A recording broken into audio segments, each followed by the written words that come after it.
2 p.m. in New York, it's 7 p.m. in London. Live from Bloomberg's World Headquarters, this is Bloomberg Markets at the Close. I'm Caroline Hyde. I'm Romaine Bostick. And I'm Taylor Riggs. And we're easing off record highs. Remains back and stocks are pulling back too as the surge in virus cases and new lockdown measures overshadow that vaccine optimism. Financials travel lead the way down in Europe.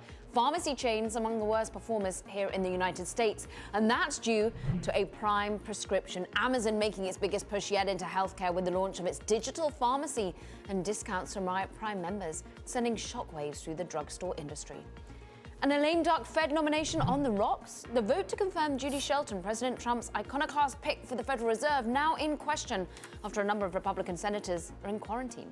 All that and so much more coming up, Romaine. Yeah, so much more. Of course, we were down earlier in the day, but as soon as the show started, as soon as I came onto the set, the NASDAQ Composite and the NASDAQ 100 inching into the green. So is the Russell 2000. The S&P 500, though, being held back a bit. And look, anytime you get all-time highs here, you tend to get a little bit of a pullback in the days that follow as people sort of reassess valuations and make a decision about whether this market can go higher. You have to wonder what sort of message the U.S. dollar is sending right now. Of course, it's been relatively range-bound, but still, weakness is kind of the name of the game here. And Taylor, if the dollar's trying to send a message, you have to ask yourself, what kind of message right now is the Treasury market sending? Yeah, well, let's go right to it, because usually you and I sit here and we vamp about the 10-year yield all day. Let's go further and talk about the 30-year yield. We're down 4 basis points on the day to a 163, but long-term, take a look at that trend. Since the bottoming out in July, it has been a migration upward in yields. This also comes on the day when Torsten Slok of Apollo saying inflation is not going to be a problem for at least 3 years. So the bond market's really trying to figure out where we stand on inflation. I do want to flip up the board because we know where we stand when it comes to growth and momentum relative to value. Take a look at this terminal. Value having the best month since April. Momentum having the worst month since April. This all comes, Caroline, as the B of A Fund Manager's monthly survey this morning, saying investors snapping up small caps, banks, value. We're out of bonds, we're out of staples, we're out of cash. Fascinating setup there. Let's dig into really whether these trends will hold, whether rotation is off for the time being. Let's get straight to it with Jim Mastaruto. He is head of asset allocation at Research Affiliates, who joins us from Los Angeles. Jim, of course, this sort of rinse and repeat. We had it last week. We have it again this week, that we have optimism on a vaccine and then the reality of the virus comes crashing back. Do you change up the portfolio in this particular perspective when you look at the vaccine hopes? Hi, nice to be with you today. No, we don't. Our perspective basically stays the same, and we're long-term investors. I know everyone says that, but we do try to think about a multi-year horizon. And it looks like, over the next, 6 to 12 months, especially through the winter months, we expect the virus to get worse. Cases keep ticking up, 140,000 now. Just 2 months ago, we were talking about 40,000 a day, being a high day. Now it's, 140,000, 180,000 ticking up. So I understand that it's going to be a road here before we get to a vaccine, before that vaccine is readily available, before, it's really things get back to normal. So our perspective, we understand there's going to be highs and lows, and we're really thinking beyond that. To some of the things that you just mentioned with, what's the Treasury going to do? We have seen yields back up, the 10-year and the 30 years you just mentioned. I mean, but you do have some relatively high valuations here, Jim. Even if you are looking long term, you have certain segments of this market that are really effectively priced out 1, even 2 years in advance, much further in duration than maybe what we would have seen in past bull market cycles. I'm wondering if there's anything there valuation-wise that might give you a little bit of concern. Yeah, absolutely. We've been talking about high valuations now for a couple of years. Our preferred metric for equities happens to be the Shiller-Cape ratio, which is trading about 31 in the U.S., far different than emerging markets that are trading in the low teens, 12 or 13, depending on exactly how you want to measure it. So U.S. stocks continue to be priced for perfection. It's been that way for a few years. And so, when we look around, we say, look, where are the opportunities? And the opportunities right now for us look to be in non-U.S. stocks.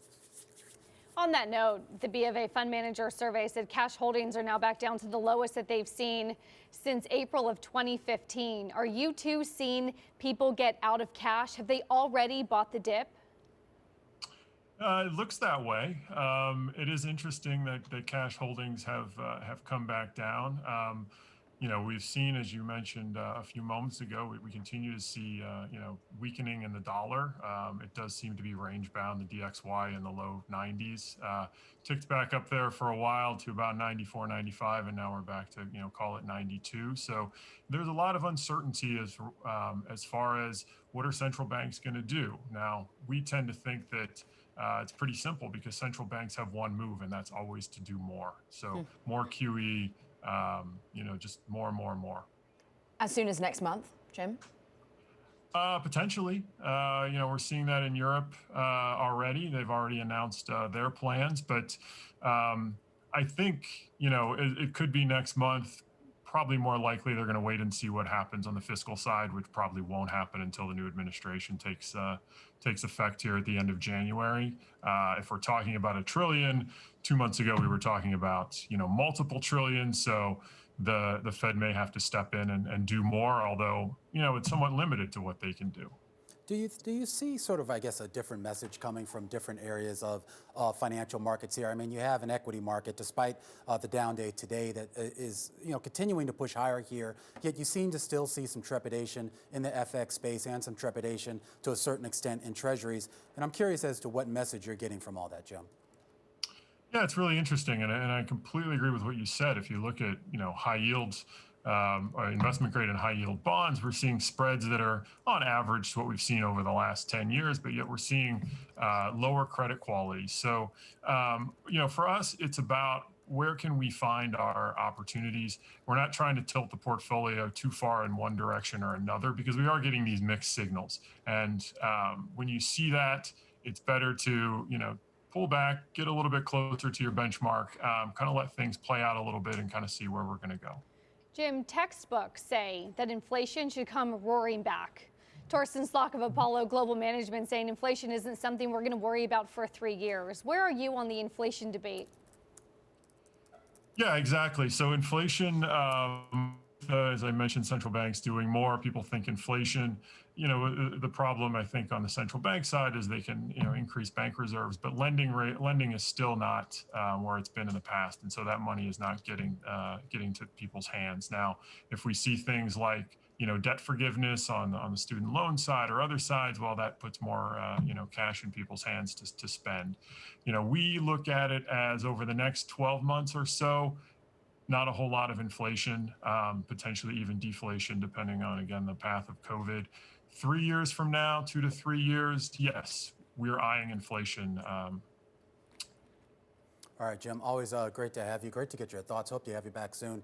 Jim Masturzo, he's head of asset allocation over at Research Affiliates. Now, a lot more coming up here on this show. We're going to talk about Amazon's everything store getting a little bit bigger, how the e-commerce giant's newest announcement sending shockwaves through shares of drugstore chains and distributors. Plus, hesitant to shop? U.S. retail sales rise, but at a slower pace. Why the momentum is weaker and what it means for that holiday season. And some developing headlines right now. The Trump administration ordering the Pentagon to accelerate a drawdown of U.S. troops in Afghanistan and Iraq to 2,500 in each nation.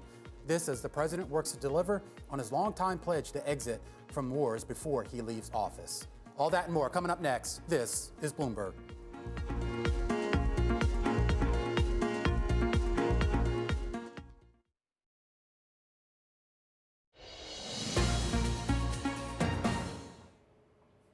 We know the story that when Amazon makes a move, usually competitors in that space get a little bit nervous, and you certainly are seeing that today in the share price reaction. Companies like GoodRx, CVS, Walgreens, other drug distributors, health insurers as well, dropping by a combined $22 billion on Amazon's move into selling prescription drugs.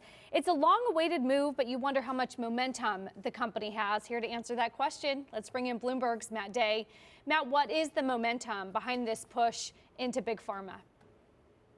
So this started for Amazon a couple of years ago when they acquired PillPack. They were an online pharmacy best known for packaging, largely complex prescription orders into single shipments and mailing them to you.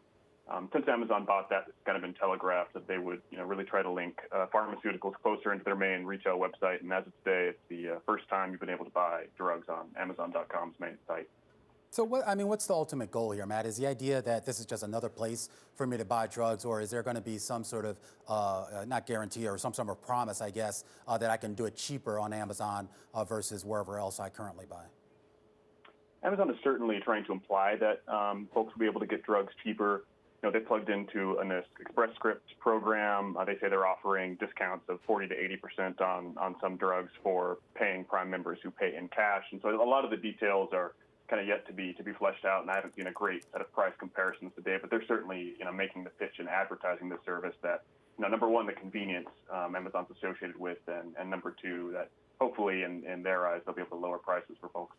Matt, I mean, as Taylor was saying, they've certainly freaked the market out. $22 billion lost in market valuation of companies such as rival drug companies or drug makers and the like, insurers. Does Amazon always land its punches? Is it inevitable that this will be a completely disrupted sector? I think analysts are saying it's certainly not inevitable. I mean, you can look back at their purchase of Whole Foods as kind of a cautionary tale. It, crashed share prices of rival grocers the day that was announced, but a couple of years later, they haven't exactly lit the world on fire. I think there's a lot that Amazon could do in pharma. It's an opaque market. Amazon kind of thrives in the efficiencies of their logistics and in bringing some transparency to market. But I think there's a long road ahead for them to prove that. Matt, it's interesting. It also comes on a day when we have other big tech CEOs testifying on Capitol Hill. We know, of course, you're based on the West Coast, but have you heard any concerns about not only data privacy, but this continued expansion by big tech, despite a lot of the antitrust concerns? This is a great example of how it hasn't seemed to slow down. Amazon, even as they've been under kind of the biggest scrutiny they've ever faced in the U.S. and Europe on antitrust grounds, they continue to expand into adjacent markets.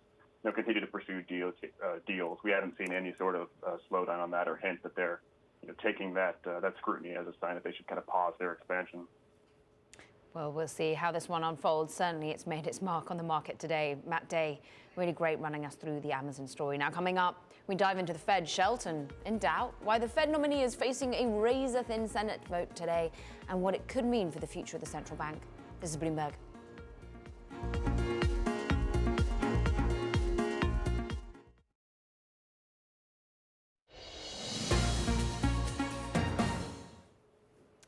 Monetary policy more important than ever, given our economic situation. Let's take a look at what we know, at least so far, about Judy Shelton. We might get a procedural vote, of course, by a razor-thin margin.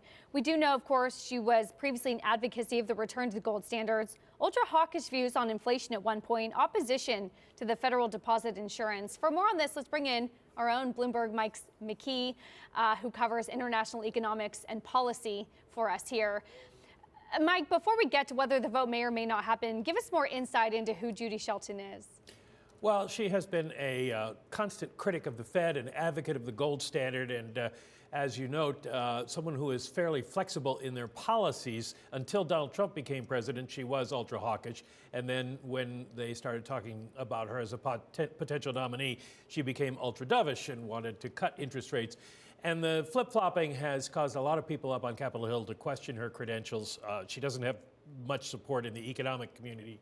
She's seen as one of the more controversial appointments of all time. And so there's a real question about whether she can get enough votes to be confirmed. Nevertheless, if the Republicans toe the party line and all turn up, it looks like she could. Why are they not backing away from her, considering all the controversy? That's a good question. I mean, the Republicans have spent the last 4 years basically doing what Donald Trump wants. So he wants her on the Fed, and most of them have lined up to agree with him. Now, the thing is 3 of them have said no. Susan Collins of Maine, Mitt Romney of Utah, and yesterday Lamar Alexander of Tennessee. And then late today, just a few moments ago, Kansas's Pat Roberts said he hasn't made up his mind yet. Now, if Roberts were to flip against her, then the nomination is dead. If Roberts does vote for her, then it becomes a question of who's at the Capitol. And this is the problem for the Republicans as they get ready to vote on the procedural vote, cloture vote, to see whether they proceed with the final confirmation vote. There are 2 senators, 2 Republican senators, Senator Rick Scott of Florida, Senator Chuck Grassley of Iowa, who are in quarantine because they have been exposed to someone with COVID. And so they can't vote. So that now takes the numbers down to 49 Democrats if all the Democrats showed up and not enough Republicans. And the question has been, what would Vice President-elect Kamala Harris do? Would she show up for the vote or not? Because she was supposed to be in Delaware with the Transition Committee. She has come to the Capitol. So she, in theory, they have enough votes to defeat her if everyone shows up.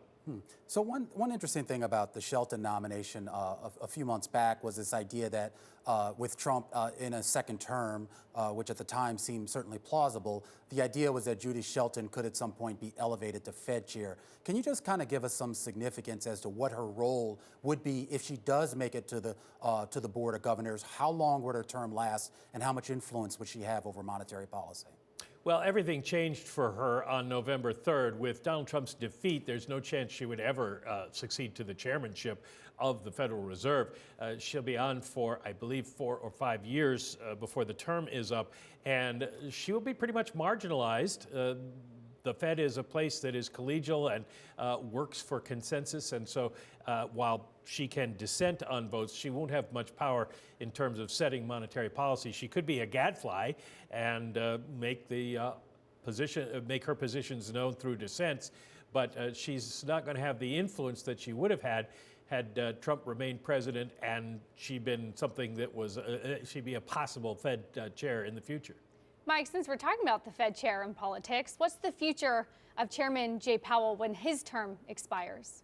Well, it's a good question. There's two real questions here. One is, does he want another term? His term expires in 2022. And the other question is, would a President Biden want to reappoint him? He's done a good job. He's a Republican, but he's very apolitical. He's done a great job of outreach up on Capitol Hill and has a lot of support.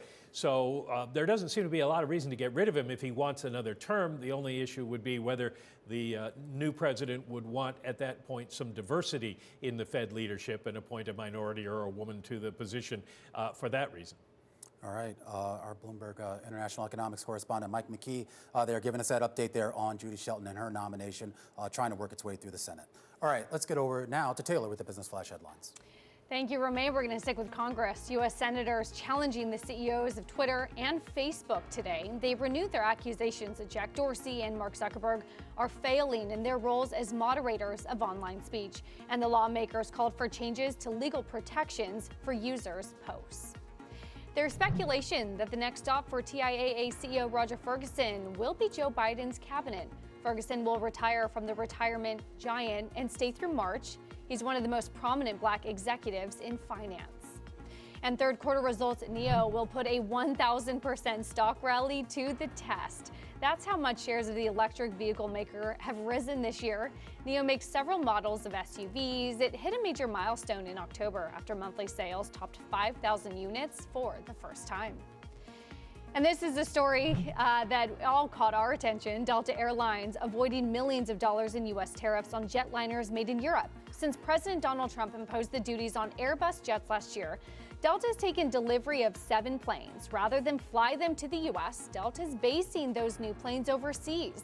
That keeps the jets from being considered imports, even though some of them regularly do fly to the U.S. Sort of brings up the theme, don't hate the player, hate the game. I just need to figure out how to do that with my taxes, you guys. Yeah, running from the law here. I mean, we're talking about a plane that was effectively built in Germany. They parked it somewhere in El Salvador for maintenance and then basically been flying it on routes through Canada, Mexico, and parts of Asia. And I guess every now and then it dips into the U.S. But I guess, you want to avoid those tariffs. This is one creative and, from what we can tell, a legal way to do it. And if you were going to base it on aircraft list prices, and let's face it, they don't often pay the list prices. There's a lot of discounting in this. But they could have saved $270 million. Now, to me, that's potentially fiduciary duty, right, to a shareholder if you're going to be looking for ways in which to stop your cash burn, save your money. But what's notable is it seems as though Bloomberg has noted that other companies have paid it, according to customs notices. So maybe not everyone had quite the same lawyers as Delta did, hey? Yeah, it'll be interesting to see whether other airlines follow this move or whether that loophole gets closed. Yeah, exactly. It was written, as you say, don't hate the player, hate the game. Let's have a look at the game elsewhere, because we're currently seeing the Dow Jones Industrial Average coming down off its record high from yesterday. We're off by a third. Taylor, the Nasdaq, on a flip reverse of yesterday, is actually the lead performer today. Yeah, unbelievable, the rebound that we've had today. Just as Romain took the set, you finally get big tech outperformance, and this comes as Yields fall lower for longer. Good for big tech, Romaine. Yeah, you're seeing real estate energy is really the only thing holding up the market, though. Healthcare names, something to keep an eye on here, really leading to the downside. And look at your pound. Is Brexit getting done? Maybe, just maybe, as soon as Monday gets pushed higher. Crypto also on the upside. This is Bloomberg.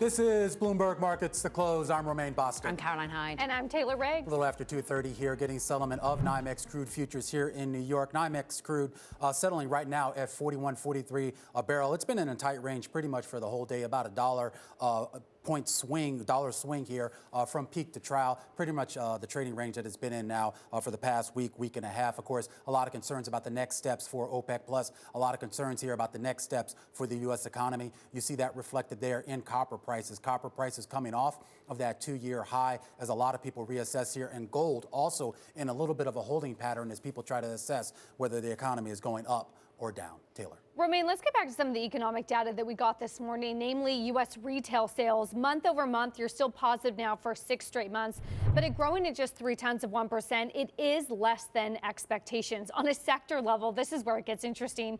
Year over year, here's what's growing. Auto parts, building materials, online retailing. To the downside, electronics, pull forward demand that we saw in March, clothing, and restaurants and bars. For more on this, let's bring in our Bloomberg opinion columnist, Sarah Halzak. Sarah, is any of that data surprising to you? No, I think that's pretty consistent with what I would have expected. And we sort of saw this laid out very elegantly in the retailers that reported earnings this morning. Kohl's saw sales down 13% because it's one of those clothing retailers that is just having trouble getting folks to spend when they're not leaving their house. Home Depot blew the doors off with 24% increase in comparable sales as people continue to spend on nesting and being at home. And Walmart fared well with a 6.4% increase in comps as people continue to eat a lot of meals at home and buy other general merchandise to entertain themselves at home.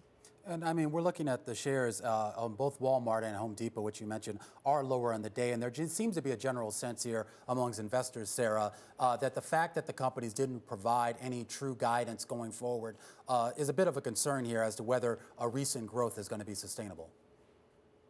Yeah, I think that the lack of guidance was a concern, and that perhaps because Kroger and Albertsons had put out guidance fairly recently, they thought that maybe Walmart and Home Depot would do the same.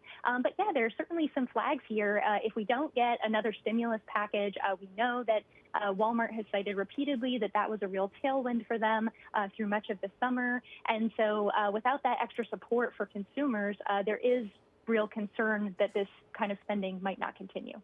So what's also interesting is what we did hear from the executives, and that's about the stickiness of the changes in the trends that they've seen. And we might not get forward guidance coming from Walmart, but what we are hearing is that they're saying, look, with this sort of e-commerce trend, the 79% increase that they've seen is going to be persistent. Yes, that's right. And they think that a lot of people who tried online grocery pickup for the first time during this pandemic will continue to use it over the long haul. And that, yeah, generally, if you shifted some of your spending into e-commerce during this time, you're going to continue to do that going forward. And so it's a good sign for Walmart that they saw reduced losses in their e-commerce operation during this period, suggesting that this increase in shopping is kind of allowing them to leverage the fixed costs in that business. Sarah, we're going to interrupt you for just a minute because we do have headlines crossing that Robinhood said to seek advisors for a potential IPO next year. This is as we've gotten the likes of Airbnb really just 24 hours ago. So further companies really targeted towards that retail investor taking advantage of lofty valuations. Robinhood, of course, said to be seeking advisors for a potential IPO next year. Sarah, let me get back to you as we look forward. Frankly, to the holiday season, how do these companies position themselves, even as you see a lot of that hoarding behavior start to pick back up? So all of these companies are actually relatively optimistic about the holiday season because they know that all the dollars that would have gone to travel spending are going to be up for grabs in terms of people spending on stuff. So survey work suggests that average spend per household on travel is going to be down 34% this holiday season. That's a lot. And so one of the things we heard the retailers call out in the earnings today is that they think that people will be spending on the holidays with an eye toward recovering some shred of normalcy in their lives. So I think the words Walmart CEO Doug McMillon used were joy and normalcy, that's what people are going to try to find. And so that should in turn, perhaps push people to buy more lavish groceries for a nicer holiday dinner menu, a more splurgy, spendy, big ticket gift for someone, and decor. The thinking is that there's going to be quite a lot of spending on holiday decor. If you can't go out and visit Santa or get to an ice skating rink, you're going to want to just recreate some of that in your own house. And I think spending will be strong in those categories this year. Great breakdown across not only the key takeaway retail numbers that we got in terms of sales from the broader economy, but also digging down into the individual retailers' numbers. Bloomberg Opinions columnist Sarah Hauser, we always love having her on. We thank you. Now let's get a check on the latest business flash headlines. Taylor, take it away. Thank you, Caroline. We're going to start with a similar story as well. Keurig Dr. Pepper could follow Tesla into the S&P 500. A secondary offering by two of Keurig's largest shareholders made the company eligible to be included in the index. The deal brings the proportion of shares available to the public trading above that 50% threshold.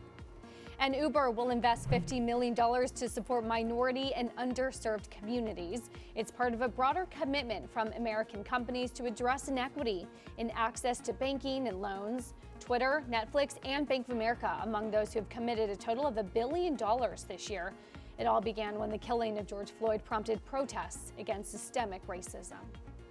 And Microsoft teaming up now with chip makers to increase personal computer security. The company, along with Intel and Advanced Micro Devices, plans to incorporate the technology into processors to help ward off hackers and cyber attacks. Intel and AMD say the new chips will be ready within a few years. AMD continues to crush it, Romaine. Yeah, absolutely. All right, you know what else is crushing at the Bloomberg New Economy Forum? Going on right now, we heard from former President Clinton and former UK Prime Minister Tony Blair. We're going to get their thoughts on the U.S. relationship toward China. That's coming up next. This is Bloomberg.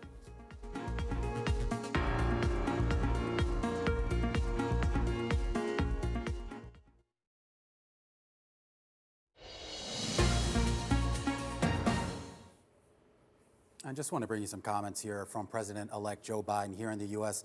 Talking about U.S. foreign policy, saying foreign policy is no longer, quote, America alone, and that foreign policy should reflect U.S. needs and wants, and that the U.S. needs to reassume its global leadership. Of course, a lot of that foreign policy will potentially be directed at China, and a lot of concerns here about what that new foreign policy might be under the incoming Biden administration. Former President Bill Clinton here in the U.S. and former UK Prime Minister Tony Blair spoke about this issue a little bit earlier at the Bloomberg New Economy Forum, giving their thoughts about that difficult path forward. Take a listen. For the new administration in the U.S., I think the big challenge with China is to get what I would call a strategic framework for dealing with China, rather than a series of ad hoc reactions to whatever the Chinese may be doing. And I don't know what you think about this, but I always think you just got to distinguish between two things. One is the power of China today is a fact, and it's a perfectly justifiable fact in the sense of it's a large population country, ancient civilization, huge economy. China is and should be one of the great powers of the world for the 21st century. The problem is the system is a different system. And whereas I think when you and I were in office, there was not an expectation exactly, but a hope that as China opened up and developed, then political development, not in terms of turning into a Western style democracy, but political evolution in the direction of more liberalism. I think that was our hope, and possibly it certainly was my actual expectation. But you've got to say in the last few years, there's been more external aggression and more internal repression. So that's just a fact. So that's what we're dealing with now. And I think the strategic relationship is very important to define, because you need America and Europe to work together. I think it would be bad if, as it were, Europe is kind of navigating between the US and China. And I think that strategic framework has to accept that there will be areas of confrontation, and you've just mentioned some now. There are inevitably areas of competition. Technology is going to be one. But you need to leave some space for cooperation. Because whether it's the pandemic or indeed what we'll talk about a bit later, climate change, none of these problems can be solved today without the participation of China. And, therefore we've got to, I think the analogies with the Cold War are kind of misplaced. And indeed, as some of the Bloomberg documents show for the forum, I mean, decoupling is going to be painful for both of us, for the West and for China. So I think this, if you can get as you rightly say, if the new president comes in and has a more strategic framework, then you can identify, consistent with that, areas of cooperation, and at least offer China the possibility, whatever differences there are, for those areas of cooperation to be fruitful for both sides. I agree with that. I also think we can strengthen our negotiating position, if you will, or our cooperating position by reestablishing the relationships that we had with other countries in Asia and Southeast Asia in particular, who were our allies, who would have been the principal partners in the trade deal that President Trump killed, the Trans-Pacific Partnership. Whether the new administration chooses to revive that or not, we can clearly do more to strengthen our partnership and work with them.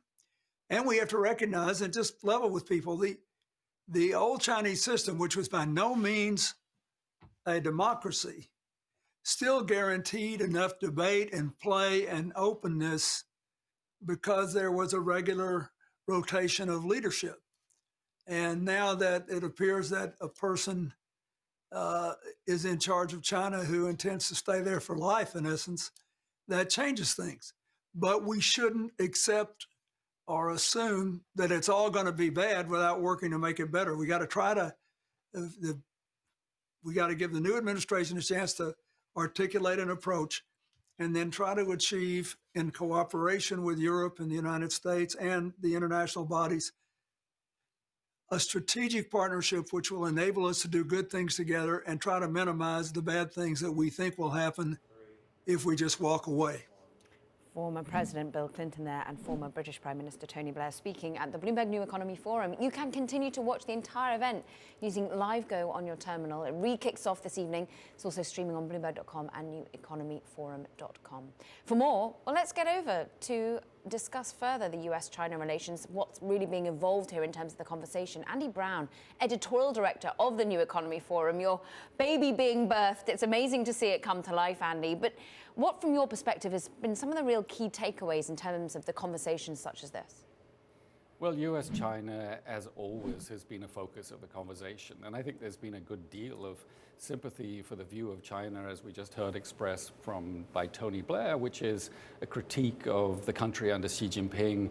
He talked about external aggression and internal repression, and sympathy for the idea that the world needs to push back against that and defend liberal values.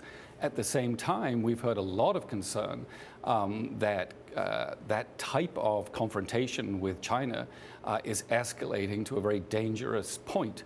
And Henry Kissinger, who's the co-chair of the New Economy Forum, talked of parallels, warned of a return to the situation before World War I. In fact, he said that the situation could be even worse than World War I because of technologies nowadays that can spin out of control.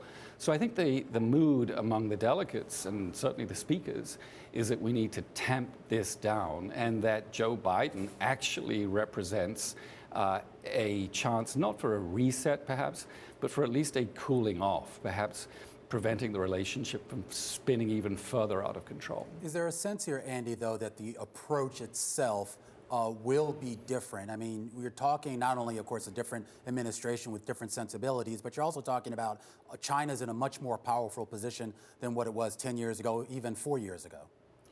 I don't think there's any expectation of a fundamental shift in U.S. policy towards China, not least because Joe Biden is going to be preoccupied with domestic concerns, but also because of a bipartisan consensus that the United States does need to push back against China. And public opinion, of course, of China has plunged. But as I say, there is a cautious optimism that he will undo some of the measures that Trump has put in, which have been deeply damaging to the United States, not least tariffs, which are paid for by the American consumer. All right. Andy, some of the conversations that you've had throughout NEF have emphasized the need to really collaborate on things like climate, like the pandemic, maybe even human rights issues. But does China want to collaborate?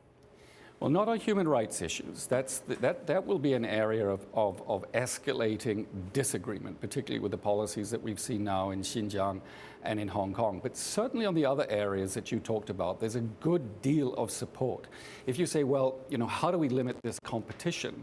Where are the areas where we can cooperate? And the two areas that are most frequently mentioned are on climate change and pandemic control. People also talk about guarding against financial risk. So there are these areas. And so the question we've been talking about in the Bloomberg New Economy does have as its core mission the idea of bringing East and West together, the U.S. and China together, in order to work on these areas of common interest. And so how that would happen has been a big topic for us over the past 2 days. All right, Andy, well, we'll let you get back to that forum. That is Andy Brown. He is the director of the Bloomberg New Economy Forum. That forum taking place right now, and you can watch it across all of our Bloomberg platforms. Now, coming up next, we're going to talk about our stock of the hour, Tesla, biggest mover in the NASDAQ 100 today. It would also be the biggest mover in the S&P 500. We're going to break it all down when we come back. This is Bloomberg.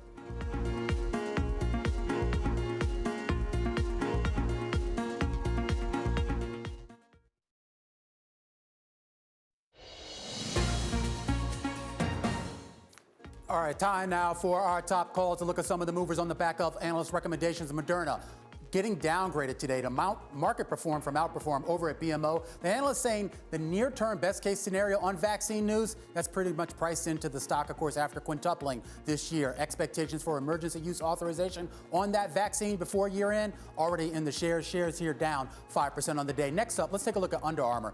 Upgraded to overweight from equal weight over at Wells Fargo, this alongside some of its peers like Capri Holdings and VF. The analyst seeing a broad rebound for apparel in 2021. Under Armour shares up 2% on the day, back to those February levels. Meanwhile, Schwab getting an upgrade today. The buy from neutral, this over at Citigroup with a $54 price target. The analyst saying that retail brokers may be poised for a meaningful breakout, with analysis showing a strong linkage between that widening yield curve and higher multiple. Shares of Schwab today up 4%, and that's back up to those January levels. And those are some of your top calls. Caroline? Great context there, Romain. Now let's get more on our stock of the hour, and it's Tesla. Finally making it into the S&P 500, surpassing Berkshire Hathaway as the largest company to do so.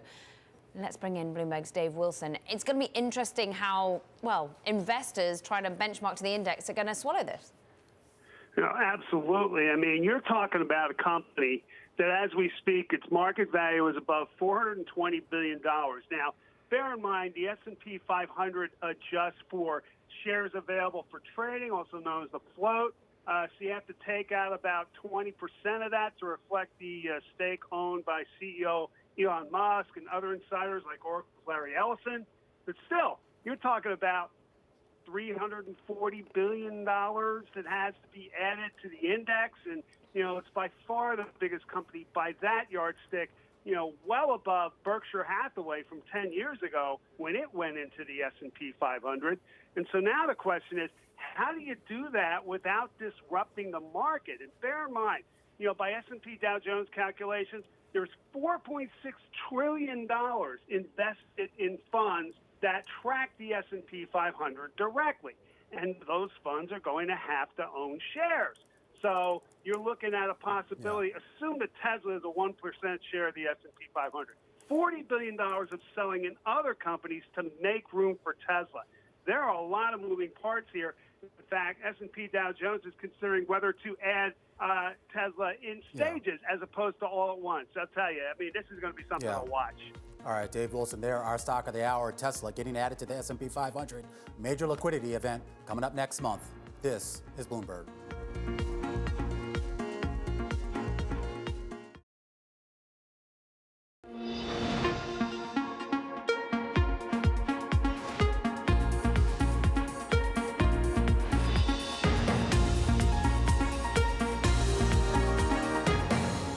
We are counting you down to the close. Just 1 hour left in trading. I'm Caroline Hyde. And the market's basically muddling here throughout the day. I'm Romaine Boston. And I'm Taylor Riggs. All as yields continue to drift lower, as well as the S&P 500, despite big tech and small caps rising. So certainly a mixed day as we are 58 minutes into the close. On the IMAP function, you really get a sense of that mixed feeling that is underway. Half up, half down. In some ways, it looks really risky, like energy, consumer discretionary. But on the other hand, you have selling off of tech and materials. So really sort of a mixed picture here as we head into the closing bell. One thing that is not mixed, it's all about the small caps. Remember, we did not have a record high since 2018. We got one Friday, we got one Monday, we're getting one again today, recouping some of the losses from the morning session. 1794, Romaine. It is all about the rebound of these small cap stocks. Yeah, and the Russell 2000 right now up 0.5% here, basically outperforming the rest of the market. And I guess what continues that rotation is really going to be expectations for inflation. One thing that we saw back in September, October, and so far this month is that bounce back in inflation expectations. You're looking at the five-year forward break even right now on your screen. You can see it's back to the levels that we were at the start of the year. The only concern here is that it's kind of stalled out. Even with that positive vaccine data that we got this Monday as well as the previous Monday, we actually didn't see that five-year number actually increase much further than where it had already been in the days and weeks leading up to it. So I think a further breakout there on this chart is kind of what you're going to need to see to confirm that cyclical economic rotation. And 1.78%, well, it's still well off the 2% target, well off the target that they want to exceed over at the Federal Reserve, potentially to overshoot. And talking the Fed, we once again heard from Jay Powell. He was speaking at a conference and really once again sounding the alarm in terms of the vaccine is no panacea. We also heard that from Christine Lagarde here on the Bloomberg New Economy Forum, saying that the next few months may be very challenging, with a concern about the damage to the economy. And interestingly, also saying the economy is not going to be the same as the pre-pandemic one. Notable also what he said about the Fed's emergency lending facilities, potentially hinting that he'll be looking to reinstate them if, as and when they expire at the end of the year. All right, for more on what's going on in the markets and elsewhere, let's bring in Katie Nixon. She's Chief Investment Officer at Northern Trust Wealth Management, joining us today from Rye, New York. Katie, thanks for being here. I guess that right now there's a short-term story in this market and a longer-term story. Let's start with the short-term story, which is the spike in COVID cases. Does this spike cause you any real concern about how it might affect the economic recovery? Oh, Romaine, first of all, thank you for having me. And yes, I think this absolutely calls into question and heightens the risk around the near-term contours of the fourth quarter. I mean, as you've very well covered, we're seeing spikes across the world and across this country. And in the U.S., we're just at the beginning of seeing the implications of some of the mitigation measures that are being taken by state and local authorities. So, yes, I do think the spike in COVID darkens the near-term outlook, but you know that's the challenge, I think, as investors. How do we juggle that near-term darkening outlook with what looks to be a pretty good longer-term outlook now in the face of the vaccine news? And that's what markets are meant to do. They're meant to look forward into the future, discount for the future. And that's why potentially the example of why we're at record highs is they're looking through these immediate jitters. How do you therefore, Katie, manage to square the circle that yesterday and the previous Monday you get such euphoria, you have the market looking past the virus, and then today we once again are confronted by the reality of the numbers? Do you reinvest? Do you look at changing your portfolio in these sorts of situations, or do you have to just remain resolute? Oh, Caroline, great question. And I think Romaine nailed it when he said muddling today. And I think we'll have more days of muddling in the market because we will have this push-pull between negative news on the short term and the light at the end of the tunnel. But as investors, I think you've got to stay the course through this period, recognizing that the second half of 2021 is going to look very different than where we are today. And it's going to look much better. We expect the economy to look much better. We expect corporate earnings to be much better. So I think as a longer term investor, you got to stay the course so that you're there to take advantage of those times when things are going to just be generally better. Katie, we have to talk about small caps. We didn't get a record high since 2018, and we're finally getting record highs on Friday, Monday, and Tuesday. Is this the beginning of that broader rotation from big into small? It seems to be, Taylor. We'll see how much stick-to-itiveness it has. But I think it is sort of the ultimate risk-on asset. You know, we've seen rallies in these very high beta areas like emerging markets and like small caps as investors are, with more confidence, repositioning their portfolios for a better outlook, a better growth outlook into 2021. And I think we've seen this story before a couple of times, but it's been sort of tamped down by negative news on the coronavirus, frankly. But now we know we have a vaccine coming with wide distribution, hopefully in the middle of next year. And that gives much more confidence to that high beta play, that better outlook, and therefore to small caps. Well, talk to me a little bit, Katie, about what we're seeing at the state and local level. I'm going to steal Taylor's thunder here and ask you specifically about the muni bond world here. We've seen a lot of states and municipalities struggling, of course, because of the slowdown. Some states have found a way to rebound through other issues and, of course, the drop in interest rates. But does it give you concern right now that you might have some trouble out there meeting these obligations? So again, a very good question, and an important one for investors. Municipal bonds for taxable investors hold sort of a sacrosanct position in portfolios. They are the risk-off asset. They are the risk control asset. So we need them to be there for us through good times and through tough times. I think the struggle here is that the budget holes that have been blown out by the COVID crisis are meaningful in some areas. So this is a time in particular, always you should be cognizant of the credit quality of your portfolio, but this time in particular, it's so important to do the homework. State and local authorities that came into the coronavirus crisis with better balance sheets, frankly, and better income statements are able to withstand this economic crisis with much more resilience than ones that came in without rainy day funds, that did not have as healthy composition, frankly. So you've got to do your homework, because we do expect that we will see some tough times for some state and local governments who have a mandate to balance their budgets. Katie, last quick question on looking outside of the US, therefore. We're looking on a day where the Chinese yuan is once again up against the US dollar. We've been talking a lot about the China-US relations here at Bloomberg New Economy Forum that's going on at the moment. But your perspective in investing in the emerging markets outside of the US? We think this is a great time to be invested in emerging markets, and a couple of the reasons you've already highlighted, Caroline. The relations between the U.S. and China will probably be taken off the boil, frankly, under a Biden presidency. So more consistency and more certainty around the contours of that relationship, I think, are very good for emerging markets. Secondly, you mentioned the currency, and clearly we've got a Federal Reserve that's very much dovish. We expect negative real rates for the foreseeable future. That's going to give a tailwind to non-U.S. currencies, and we're seeing that in the emerging markets. And that's really also being driven by the third point, which is there's better growth, especially in emerging Asia. We've seen these countries deal with the coronavirus much more successfully and have come out much stronger. Katie Nixon, leaving it with emerging markets as the place to be. Northern Trust Wealth Management CIO. Great to have you. And of course, talking about emerging markets, as Katie just was, more yuan optimism. The currency climbs to the strongest level in more than 2 years. But is the rally overheated? We'll discuss that next. Plus, building up India's cities. Why the Prime Minister says the pandemic recovery begins with the rejuvenation of urban areas. And the newest member of the S&P 500 is Tesla. Is on the road to being the largest ever on the index. But will that present a challenge? Will that? So much more coming up. This is Bloomberg.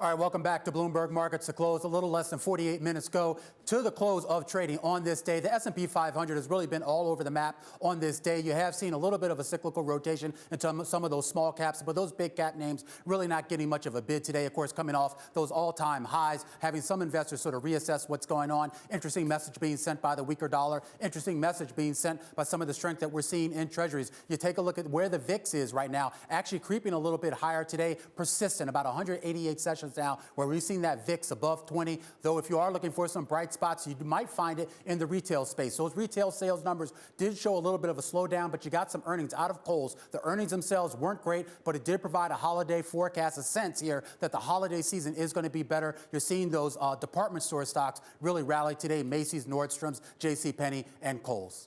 A little bit of bright spot. One to watch now. Time for Options Insight. Abigail Doolittle is going to be taking it away with, well, that reopening rotation, off again, on again. We are doing that exactly. And today, to talk about the reopening rotation, Frances Stacey of Optimal Capital. Thanks so much for joining us, Frances. And you know, it's so interesting because the S&P 500 over the last 3 to 4 months is basically in a sideways range between, let's call it 3,200 and 3,600. Do you think that range reflects the rotation, that on and off again that Caroline was talking about?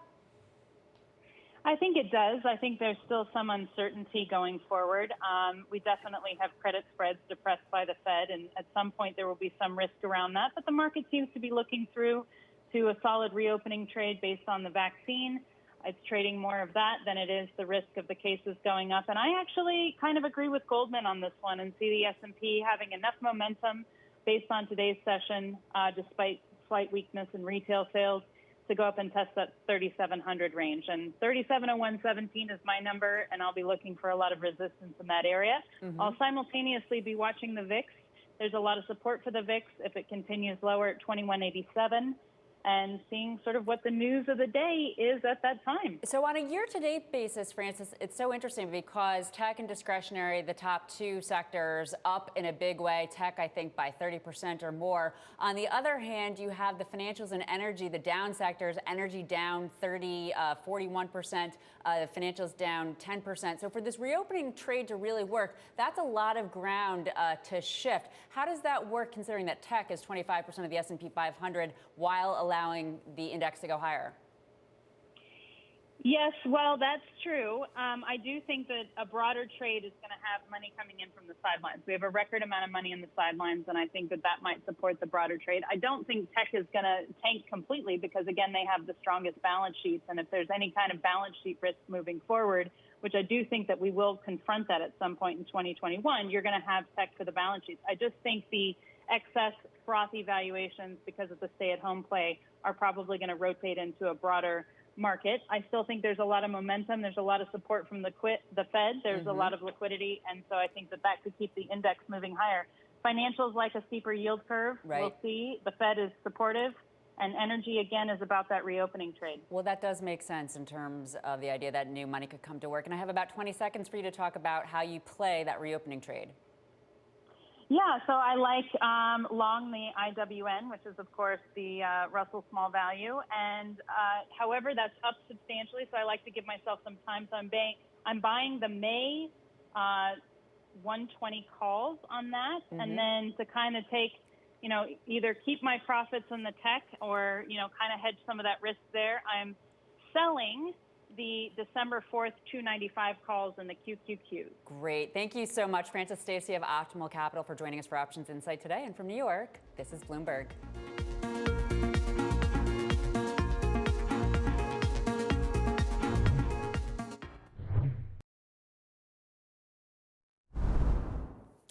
All right, some breaking news here on Goldman Sachs. The company said to seek a second round of job cuts. This after that pause for the pandemic. Remember, back in September, it announced a round of job cuts of about 400 positions. This latest round of cuts will be less than those 400 positions. That's according to people with knowledge of the matter.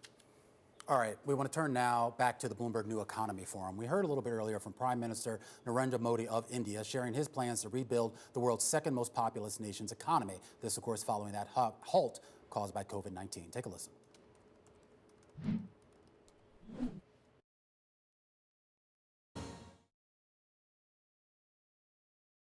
COVID-19 has given a chance to accelerate our process of making cities more livable for people.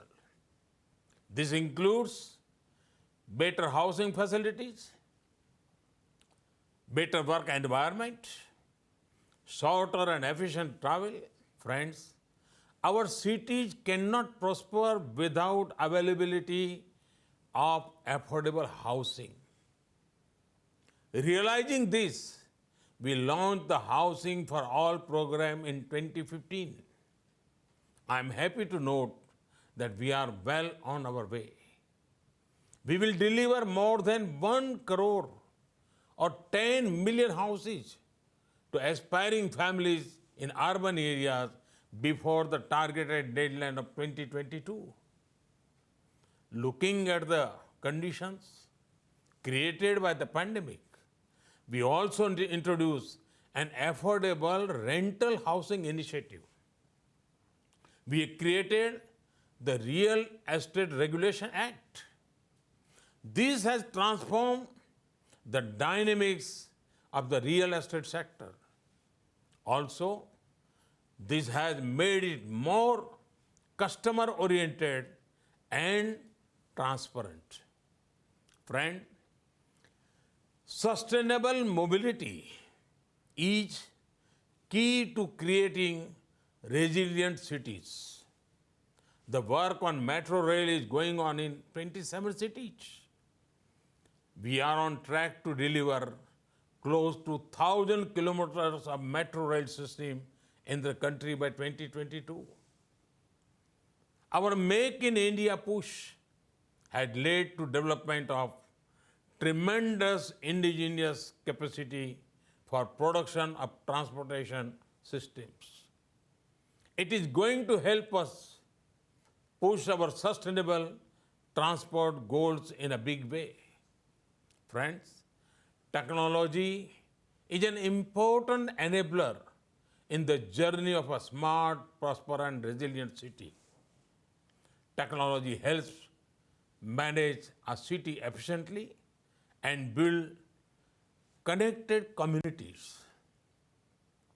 We are looking at a future where a major chunk of education, healthcare, shopping, food experiences may happen online. Our cities need to be ready for the convergence of the physical and digital worlds. Our programs, Digital India and Startup India missions are helping create capacities toward this. We have selected 100 smart cities through a two-stage processes. It was a nationwide competition upholding the philosophy of cooperative and competitive federalism. These cities have prepared projects worth almost 2 lakh crore rupees or 30 billion US dollars and projects worth almost 1,40,000 crore rupees or $20 billion have been completed or nearing completion to unleash the full potential of technology. That was the Prime Minister of India, Narendra Modi, speaking at Bloomberg's New Economy Forum earlier. Let's stay with emerging markets. This time, let's go on over to China. Interesting currency moves underway. Dollar weakness, of course, means yuan strength, the likes of which we haven't seen since June of 2018. This also comes yesterday, Goldman Sachs saying dollar weakness and better trade relations means EM hope and yuan hope. For the latest on all things emerging action, joining us, our Daybreak Asia anchor, Sherry On. Sherry, what is behind really that hope and the strength that we've seen in the yuan? Yeah, we have seen the yuan really surpass those levels that we saw at the height of Joe Biden being elected president of the United States. There's expectation of friendlier Washington and U.S. ties, but also rate differentials. This GTV chart on the Bloomberg just showing you that the premium of Chinese bonds over American debt near the highest on record. Of course, we are seeing this huge economic rebound in China. We had activity data earlier this week showing the strength of China, but also on alternative PICO data. This other GTV chart on the Bloomberg also showing estimates like the proprietary Bloomberg GDP estimate, not to mention the Liku-Chang index, both growing north of 7%. Talk to me about what we've been seeing in the oil space here, Sherry. A lot of talk here about China buying up a lot of barrels of oil.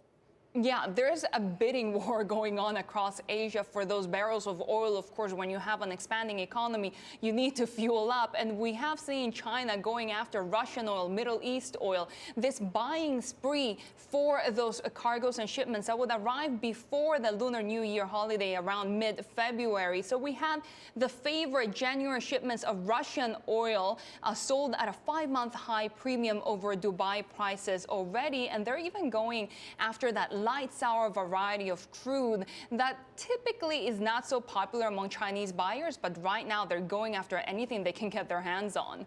Talk to us about the Russia side of the equation, because how are people looking at Russia in terms of buying up the oil? Is there an issue when it comes to climate change policies they're having to stick by, and also what Russia is currently producing? Yeah, they get so much upside from these oil exports supporting their economy, but at the same time, that also means that they have a heavy weighting on energy, on metals, on materials, which makes up about 60% of the MOEX Russia index. So investors, remember, money managers right now are being pressured to keep pension fund money, to keep insurance money out of companies, countries that contribute to global warming. So you're having more money managers come out and ask about these global climate agreements and pledges out of President Vladimir Putin. Sherry Ann, taking us on a whirlwind tour of emerging markets. We thank you, host of Bloomberg Daybreak Australia and Daybreak Asia. And well, let's get right back to how the US benchmarks are performing, because yesterday it was a record high for the Dow Jones Industrial Average. Today we walk away from that high, and instead it's a move into technology. We're coming off our highs on the Nasdaq, off by 0.3%. But interesting that the pound marches higher as we have hope of a Brexit deal come Monday. Crypto getting a bid, up almost 6% versus the US dollar. 17,000. This is Bloomberg.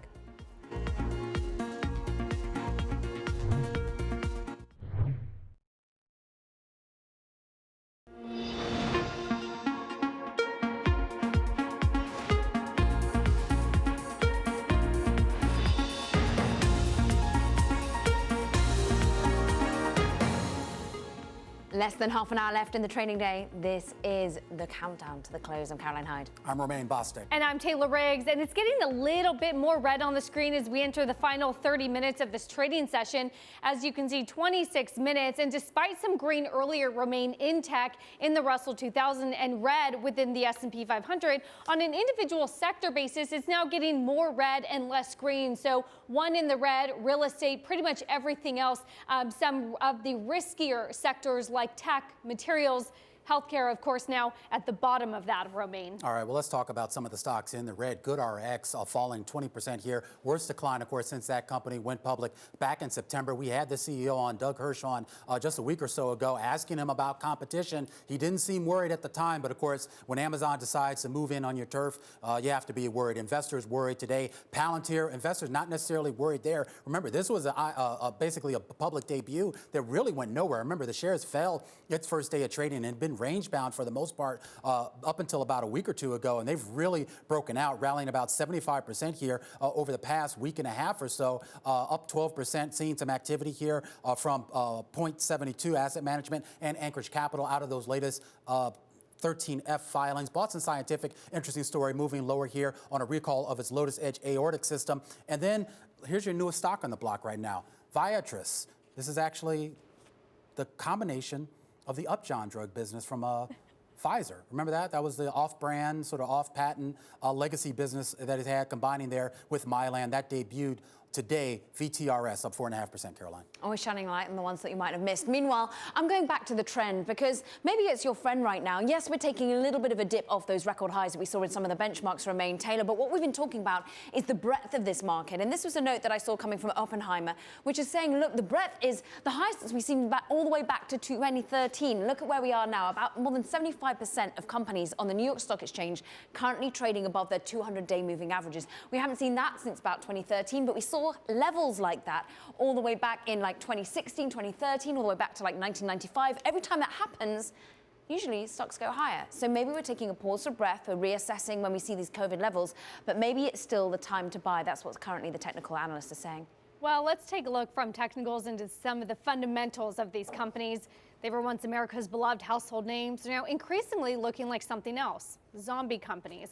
From Boeing to Macy's, many of the nation's most iconic companies aren't earning enough to cover their interest expenses. For more on this, we're joined by Bloomberg's Lisa Lee.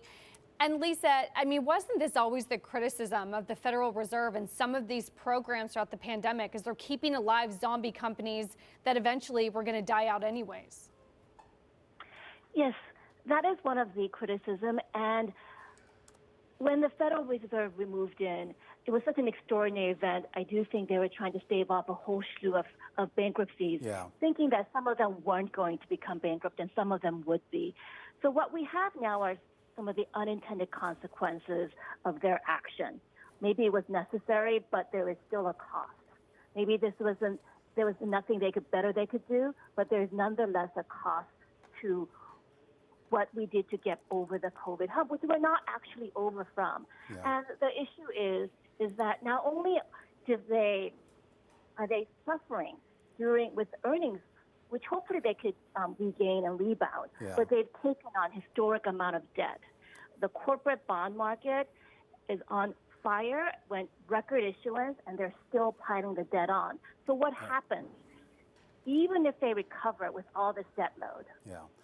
All right, Lisa Lee. I'm sorry, we're going to have to leave it there. Bloomberg's Lisa Lee. We do have some breaking news here that we want to bring to our viewers. This on Judy Shelton, her nomination to the Federal Reserve Board, apparently blocked here in the Senate. There was a procedural vote going on in the Senate to advance her nomination to a final vote. That vote, this procedural vote, I should say, failed. It included several Republican senators voting against her, including Mitch McConnell, though Mitch McConnell's vote no appears to be more of a procedural one that would allow him to sort of preserve the option of bringing her name back onto the Senate floor. But right now, Caroline and Taylor, this does appear that Judy Shelton, a very controversial pick here for the Fed board, is not just yet going to make it there anytime soon. Clock is ticking, of course. This is as we hit the lame duck process within the presidency and the rushing through of certain votes. And this was to once again add a Republican voice to the Federal Reserve. Of course, it's not meant to be politically leaning in any way, but she was a very controversial choice, Taylor. It was particularly views the gold standard, for example, and whether or not she was indeed a dove.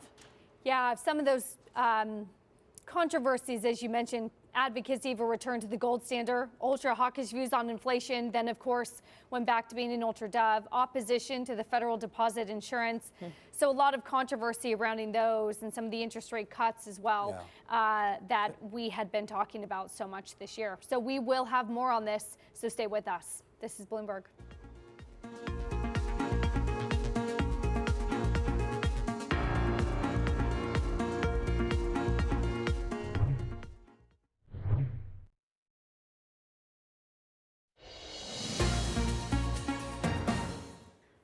All right, the nomination of Judy Shelton to the U.S. Federal Reserve Board for now appears to be blocked. There was a procedural vote in the Senate to advance her name to a final vote. The procedural vote today went against her, 50 to 47.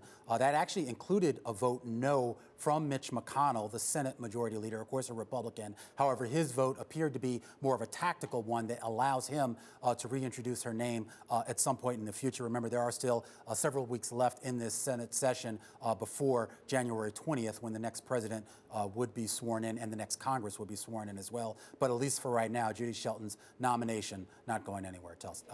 Taylor. Yeah, Romaine, let's get back to the equity markets. One of the biggest stocks today that we're following, shares of Tesla, jumping earlier after the S&P said yesterday that starting December 21st, Tesla would be included in the S&P 500. How does this now impact all, of course, the index trackers who now need to buy Tesla in order to comply? And really, how influential will Tesla be on the index? Here to answer that, Bloomberg's Sarah Ponzek. So, Sarah, is it the influence really, or here the index trackers that you think are most important? Right. So when we look at what's happening here, clearly, truly, this is unprecedented. A stock of Tesla's size has never before been added to the S&P 500. Today's rally of 8% brings its market cap to about $420 billion. That means it's going to be a top 10 stock with a weight of more than 1%, which is equivalent to the bottom 60 stocks in the S&P 500. And as you mentioned, there is $11 trillion of investment money that is either benchmarked or tracks the S&P 500. So this is not going to be an easy feat for S&P, for the indexes that track it whatsoever. And that's why S&P has actually gone to investors and is surveying them to see if they would rather Tesla be added at once or in tranches. And that's never been done. No company before has been added in tranches to the index.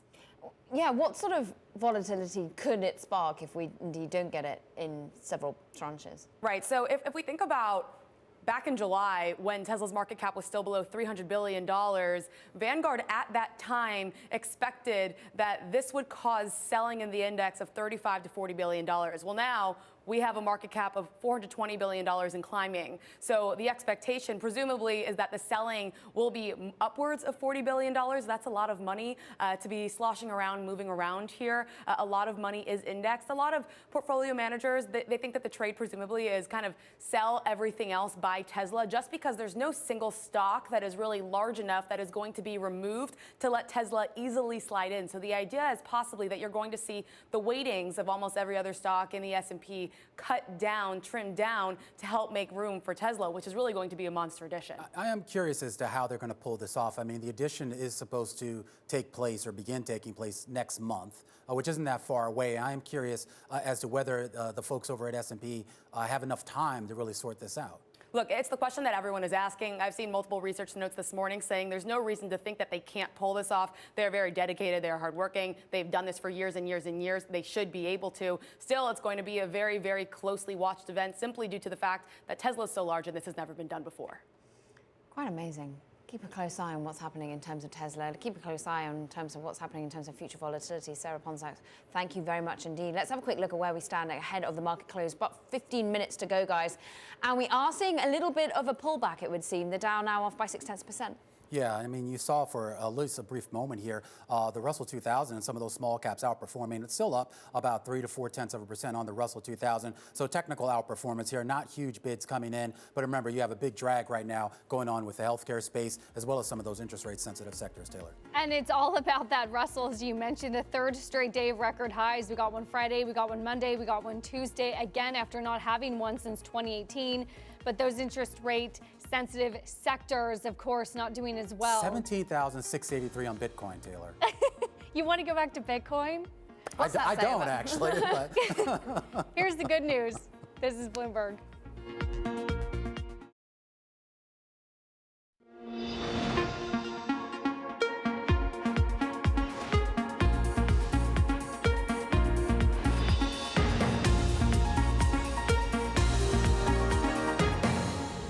This is Countdown to the Close. I'm Caroline Hyde. I'm Taylor Riggs. I'm Romaine Bostic. Take a look at these majors. We are weakening as we head towards the close, guys. We're currently seeing off about 0.6% on the Dow Jones Industrial Average. This, of course, was the record high that we saw yesterday, and we lose some of that as we head into the close. Concerns, of course, about yes, euphoria on the back of the vaccine, but in the here and the now, we're seeing yet further concerns ringing out loud and clear about, of course, the virus, and that coming clear in terms of what's happening over in Illinois. Hey, Taylor. Yeah, let's take a look at that. So we have some breaking news, and we're going to get more on this right after the closing bell when we have a bigger conversation about retail. But the Illinois governor announcing measures to stem, of course, the rising COVID cases. Governor urging residents to stay at home when possible, and in order to avoid a stay-at-home order, really targeting the retail industry, ordering retail businesses now to run at just 25% capacity. Romaine, it is no wonder that all of these small retail businesses struggle, while Walmart sees e-commerce growth of 79% in the third quarter year over year. Yeah, and we talk about these short-term stories and the short-term effects they have on the market. Longer term, though, you have a market that is sort of looking a little bit further out. We actually had a pretty decent day for a lot of the real estate stocks, the Vornados, the SL Greens, a lot of these sort of office REITs, even some of the mall REITs, believe it or not. Simon Property up strongly here on the day, up a couple of percent. You saw the department stores actually rally as well today. You had actually some bad earnings out of Kohl's. However, they did sort of provide a forecast, not a hard forecast, but they said that basically they've seen improvement in this holiday quarter that we're in right now. Those shares up 11%, Macy's up 10% on the day, Nordstrom up 6% on the day. Of course, you see the Eco Index, that's the third line line there.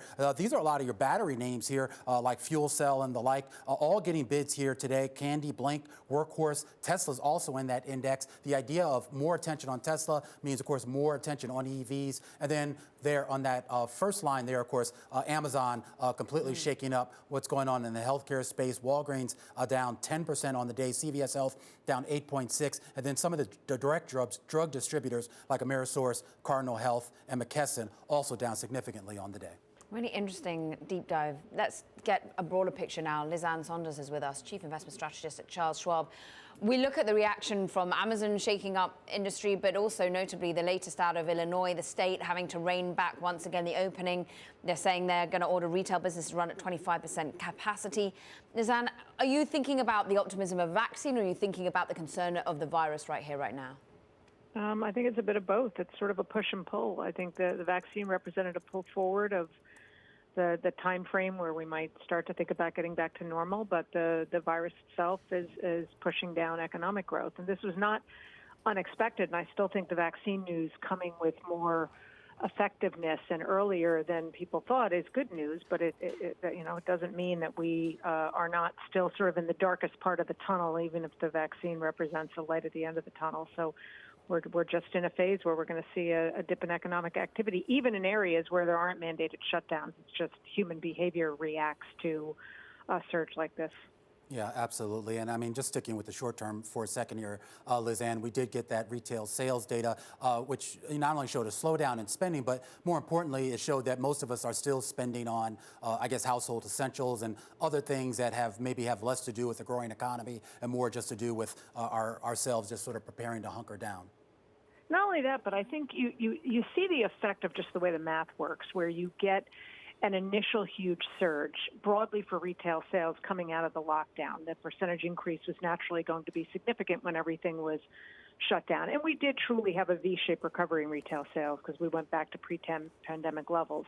But now where you would naturally expect by virtue of the math that you're going to have more subdued numbers, you're probably going to see significant weakness in areas where there might have been a pent-up demand surge in the prior month, which is what we saw in areas like clothing and sporting goods that had big surges last month. That was not likely to persist even without the resurgence in the virus. It's just, I think we're going to just see fits and starts broadly with economic activity, but certainly within economic data individually.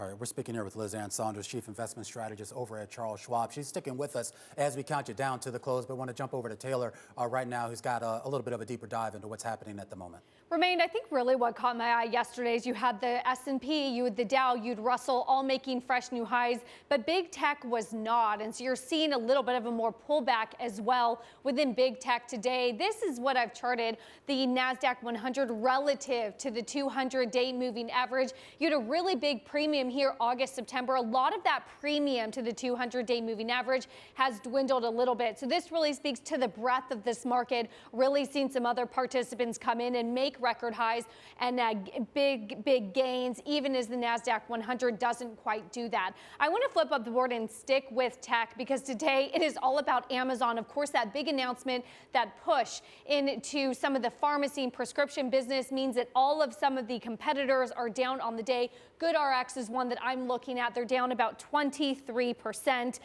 You have other companies as well, like CVS and Walgreens, also being one of the worst performers within the S&P 500. Anytime Amazon makes a move, the existing competitors always get a little bit nervous, at least for the day, until we settle back in. Finally, let's flip up the board. And Liz Ann, I'd love to bring you back into this conversation.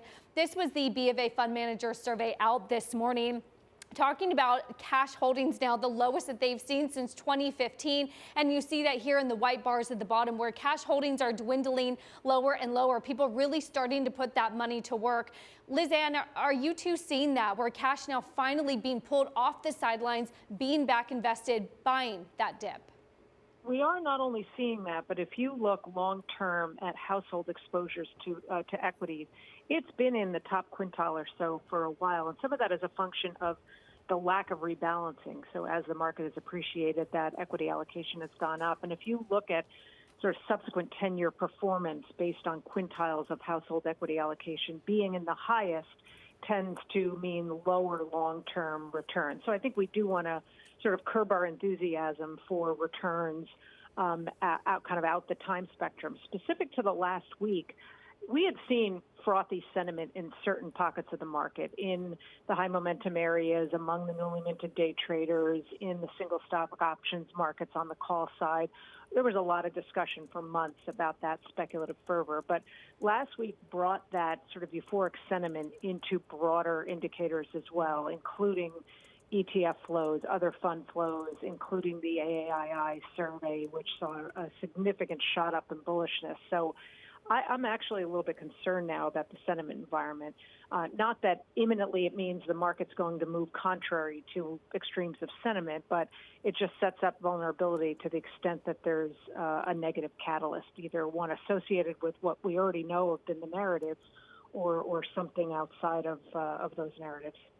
Interesting. So broader concerns about sentiment, but what about the breadth of the rally that we have seen? We've been seeing a lot of people, technical analysts, shining a light on the fact that about more than 70% of the New York Stock Exchange stocks, listed stocks, are currently trading above their 200-day moving averages. And usually that means more risk on, more appetite, more buying, stocks to go higher. What do you think about the health of this rally?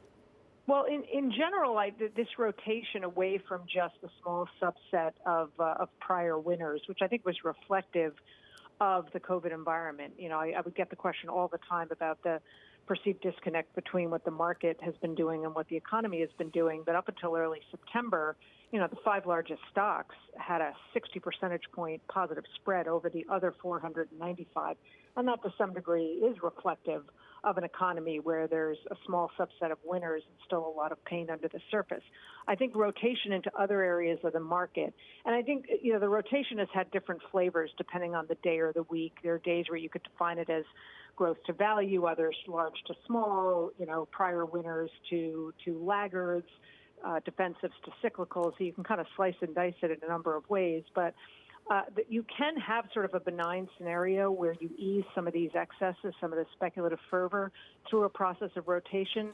The persistence of that is going to be a function, though, of getting on a pretty stable economic trajectory. I don't think we're going to see continued rotation into those more traditionally cyclical areas without some meaningful traction in the economy. So given the sentiment environment being stretched, again, I'm a little bit worried that we might have to suffer more days like today.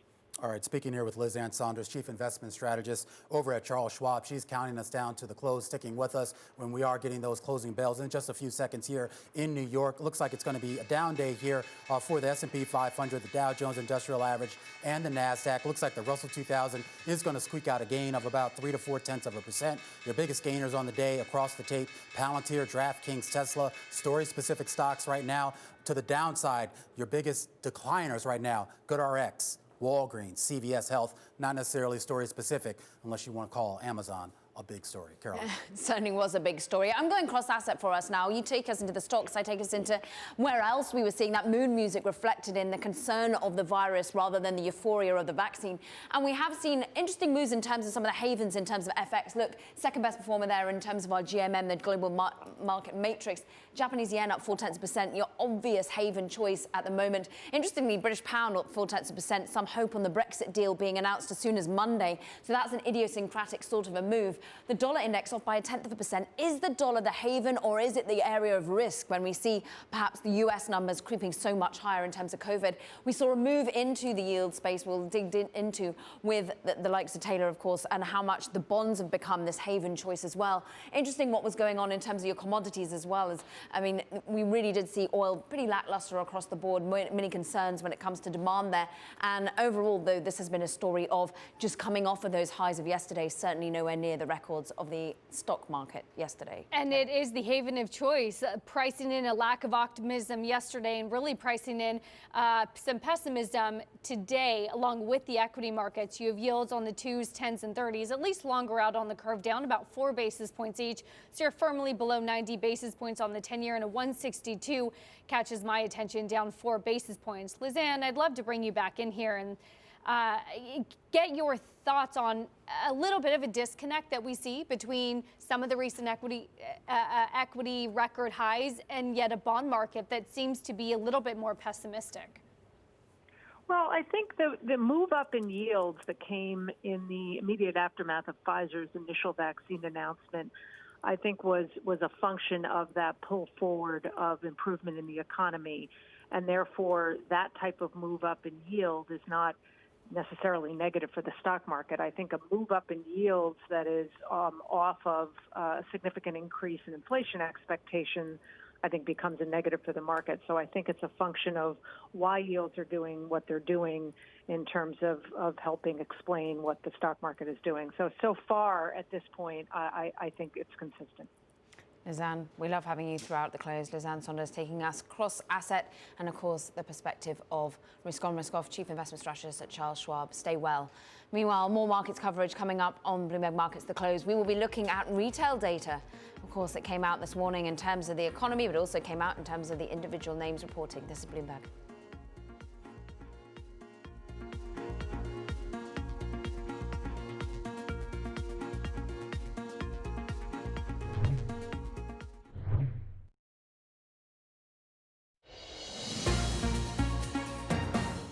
Let's get you a check on how the broader markets closed on the day, and it was lower. Risk sentiment changed from yesterday. Amid the euphoria of a vaccine, we turn our attention to the concerns of the virus. S&P 500 off by 0.5%. We see volumes just ticking down by about 7% versus how we usually trade over the last 20 days. But volume was higher on the Nasdaq, and it closed as the best performer, down just 0.2%. Taylor. Let's take a look back at some of the retail sales, some of the numbers we got this morning, some of the earnings that we got this morning. For this, I really wanted to just zone in on Walmart, posting better than expected, frankly, really high same-store sales. Most importantly as well, e-commerce sales jumping 79%. But the company is saying that COVID-related costs are going to remain for some time, and there are still losses in that online business. So a reduction of losses, but losses nonetheless. For more on this, let's bring in Steph Wissink, Managing Director at Jefferies Consumer Equity Research. Steph, as you take a look at companies like Walmart and companies within your coverage universe, is it really that omni-channel presence that differentiates themselves between the losers? Yeah, I think it is. You know, it's really fascinating to look back over the course of the year-to-date period because there was this interesting term that we started to use during COVID, which was essential retail. And now it feels like it's really become essential with a capital E, in the fact that this is a change in how consumers are shopping. They're looking for places that they can shop that have this omni-channel experience, buy online, pick up in store, buy online, curbside. And what it's doing is it's forcing some of these big companies like Walmart to engineer into fulfilling store orders and online orders differently. And I think we heard a lot of that today. Not only is it about safety and protocols at store and making sure consumers feel safe in those environments, but also how do you activate those orders online and really use your store network to fulfill. So we're going back to some of those basics of retail, which is really about getting the product to the consumer seamlessly and efficiently and quickly. Well, what exactly, though, are people buying at this stage? Is there some concern here that with more of the focus on, I guess, household essentials, I guess what we would normally consider consumer staples, and less discretionary items, is that, I mean, I would assume that the profit margins on those staples have to be a lot lower for the big retailers? Yeah, that's true structurally, that some of the classic consumables and grocery would be lower margin. But what's really interesting, even if you just look at Walmart as a proxy, they're seeing strength in things like kitchen appliances and electronics and gaming still, even this far into the pandemic. Yes, back to school was a bit softer. So when we look at things like classic back to school supplies and apparel, those were soft points in the quarter, but they did see progression of improvement as the quarter kind of unfolded. And we do recognize too that as an agenda for all of these retailers, they're doing their best to minimize crowds in stores over the holidays. So they're taking that November, December timeframe and kind of stretching it out and introducing holiday earlier in the year. So October probably got a little bit of a benefit from that as the strengthening of the quarter played out. But so far, we still see indications that the consumer has a lot of holiday shopping to do yet. And Walmart talked a little bit about this. They still see indications in their business that consumers are going to buy gifts and still celebrate. They're just not going to celebrate in the same form factors that they did in prior years. But everything so far looks for them like they're going to have a good holiday. That's how they classified it. A good holiday dependent on a good consumer. Steph, how much is this all predicated on whether further support from a stimulus perspective is given to the consumer to continue to keep on spending? Or have they saved enough already for Walmart to feel pretty confident? Yeah, this was actually why, to me, Q3 was so important because the stimulus had started to wear off, unemployment benefits had started to wear off, and yet Walmart's business got progressively stronger by a month. So that would suggest to us that the consumer is saving up something to apply towards some of these passion categories and some of these consumable categories.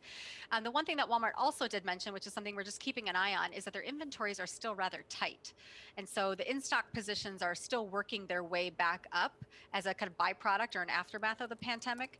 And so we're still seeing some gaps in inventory. And I don't know if that's necessarily going to be a holdback in terms of fourth quarter opportunity, but I certainly think it shows that there's a discipline around what they're buying into and how much they're buying into, and still remaining somewhat agile about how much capital they're putting behind inventory to just make sure we don't end the year with a lot of excess inventory that we need to remediate as we get into 2021. So I would say planning pretty optimistically, but also bearing in mind, some degree of agility to make sure that they don't become overexposed in certain things that, might start to trail off as we get into December, just given that pull forward in the business.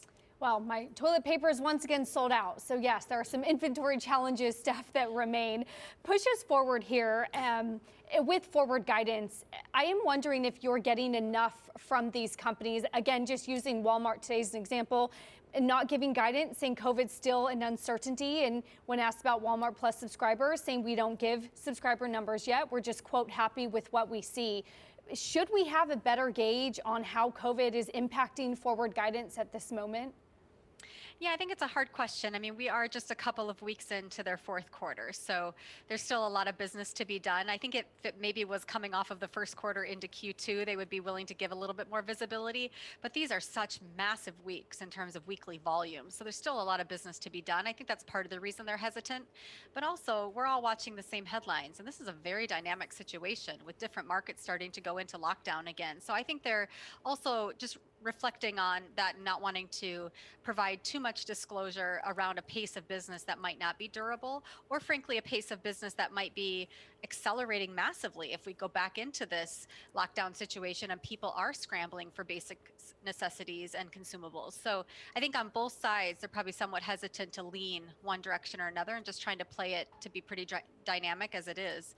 The other thing I would say is that we trust Walmart. They know the customer better than all of us do. I mean, there are more shoppers at Walmart than any other retailer, so they have a very good pulse on the behavioral changes of the consumer. And so when they make a proclamation that they think some of these COVID changes are going to be persistent, using that word really holds a lot of gravity.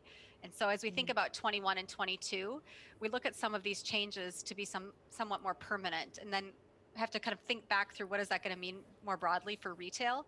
And I think that's a really important question to ask. I think initially we thought maybe some of these things are temporary, but we're starting to get to the point now where consumers are really changing their patterns, and that persistence, that's something that I think has us thinking a little bit differently about the next 2 to 3 years. E-commerce here to stay. Steph Wissing, we thank you so much. Consumer Equity Research Managing Director at Jefferies. Meanwhile, some interesting breaking news coming out of the Chinese EV maker NIO. Remember, it's got a market cap higher than GM.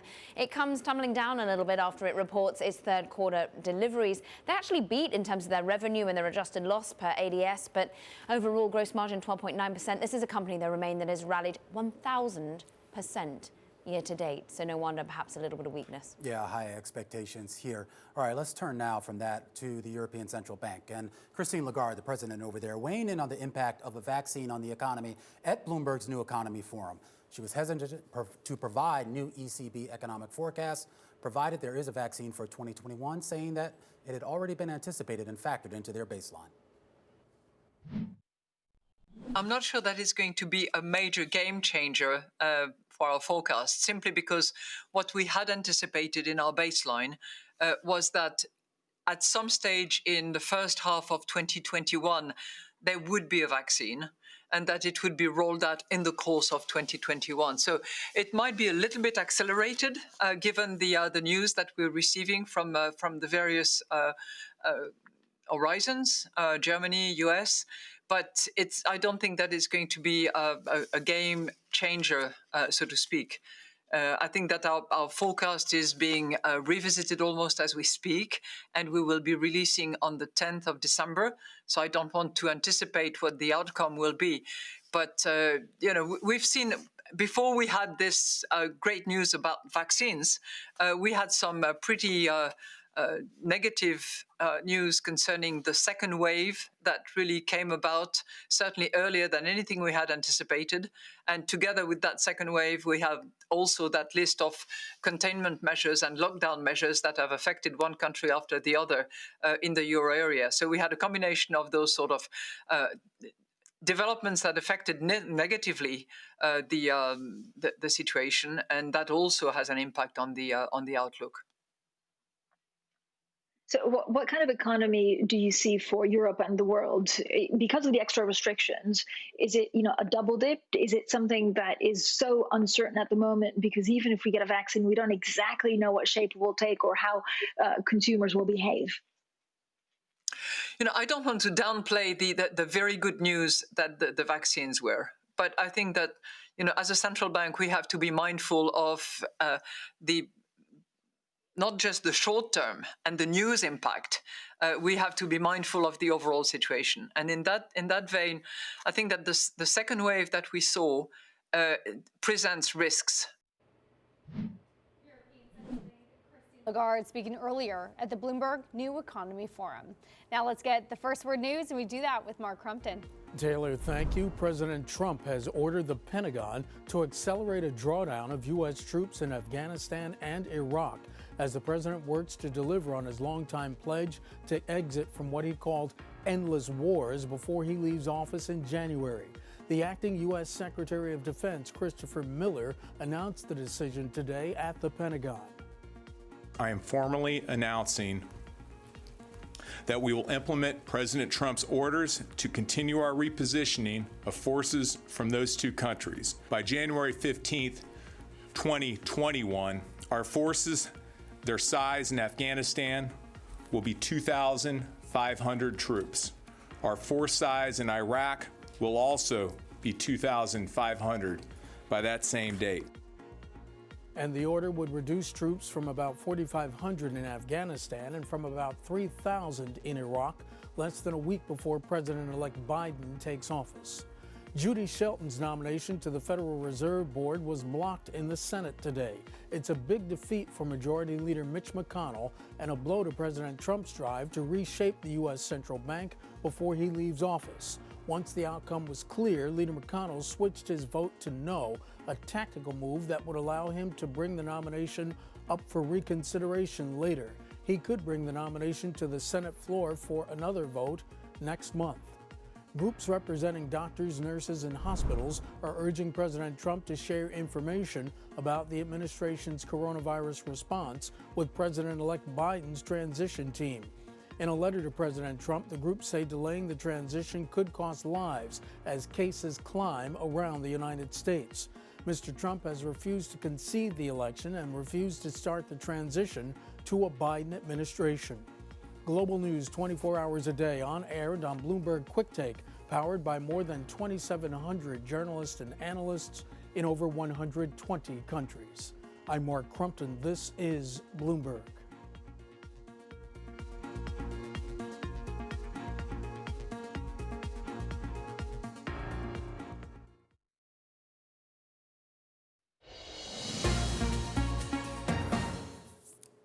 Welcome back. Of course, the Bloomberg New Economy Forum going on right now. Our next guest from that forum, one of the masterminds behind some of the biggest consumer product deals of all time.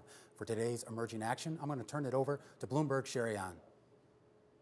Right, Romain, 3G Capital is a private equity firm behind some of the world's biggest consumer brands, from Burger King and Tim Hortons to AB InBev and Kraft Heinz. Joining me now is co-founder Giorgio Paolo Lehmann. Giorgio Paolo, we know that you rarely do media, so thank you very much for you joining us today. So let me just get started and ask you about what's happening around the world, the global pandemic, new restrictions. You've taken advantage of past crises like you did back in 2008 with Anheuser-Busch. What's on the investment horizon for you right now? We actually think the current stock market quotations are very high. The pandemic is still out there. Businesses are slow. The vaccine, there's good news on the vaccine, but it will take some time to be effective. So we're actually being very cautious about doing anything very new or anything very aggressive. And we're more concentrating on making sure our current businesses survive well and are operated efficiently. So that's our focus. We do look at new investments in the tech area. I think that will continue to blossom in the future. So we have had a couple of good investments in the area, and we continue looking at those very much. Both in Brazil, where there's a lot of new entrepreneurship going on, and abroad. When you say abroad, where exactly do you mean? Because we are continuing to see, for example, Asia coming out of this pandemic faster. What sort of emerging markets are you looking at right now? We do have a fund. It's our best performing fund, which is basically tech in China and Asia. And we don't market the fund. It's basically for my traditional partners and our families. But it has done very well this year, and so we still think it has will continue doing well over the coming year. A lot of opportunities in China and in the tech area, and some of our biggest winners have been Chinese companies. When you say you're being cautious right now, of course, I mentioned all of these consumer brands that you hold. Where are you seeing the biggest challenges and perhaps the biggest opportunities? In terms of the consumer brands we hold, we're not planning to go out and buy some big consumer company. We are really focused on improving the companies we currently have. We, at ABI, that's the beer company, sales have been reasonably good. Third quarter results were reasonable. And there's a lot to do there. We are developing a lot of new forms of marketing there. And we have quite a large innovation pipeline. So we're really focusing on the things we already have and how can we do them better, rather than what can we add on. But you're also sort of selling out of places like craft, right? Are there more sales coming? We're selling, what did you say? Selling out? You've also sold a piece of your stake in Kraft recently, right? So are there more sales coming? Well, that 3G was the investor there. 3G is a fund, and some of the outside investors in the fund is basically my three traditional partners and a few friends, and there are some outside investors, and they are the ones that have sold out. We have not sold out. The basic 3G group and my two traditional partners, etc. So we're still in there. So you're also really putting your efforts on trying to help with this coronavirus pandemic, right? The foundation that bears your name, in fact, actually helping fund the Oxford AstraZeneca vaccine trials in Brazil. What are you hoping to achieve here, and what more could be done? We were contacted by the Gates Foundation, and who are very experienced in the area of medicine and vaccines. And they asked us to help AstraZeneca and the Oxford group to test the vaccine in Brazil. So we did that. And we financed the testing which is going on in Sao Paulo. There's testing in Rio de Janeiro also being done by somebody else. And we will have the results of these tests in the next couple of weeks. The information I have is that things look good, but we don't have any final information yet. Giorgio Paolo, how do you assess the handling of the coronavirus pandemic, whether in Brazil or around the world? I'm not an expert, a medical expert. I follow the news, and you have what they did in Germany, which was very organized, a lot of testing. You have the Swedish way, which is people go out and develop an immune system. You have the Chinese way, which is very disciplined, and the Korean system also. And the Brazilian system, it's more difficult to be disciplined. You have a lot of slums here. You have a lot of people. It's harder to test them. It's harder to tell them they can't go out in the street. Many of them depend entirely on going out on the street to work. So it's more difficult. The results of who is doing well or who are not totally out yet. I think it will take some more time to figure out who really did well. But it looks to me like the people who are more disciplined and have tested, have used masks, have avoided big meetings and gatherings and like that, are probably doing better than the ones that let things loose. So Brazil, as I say, is not one that has been very disciplined about it. And well, the results don't look good, but summer is coming now. And maybe we have developed some sort of herd immunity here already. The numbers have been looking better these past few weeks. So one has to hope for the best.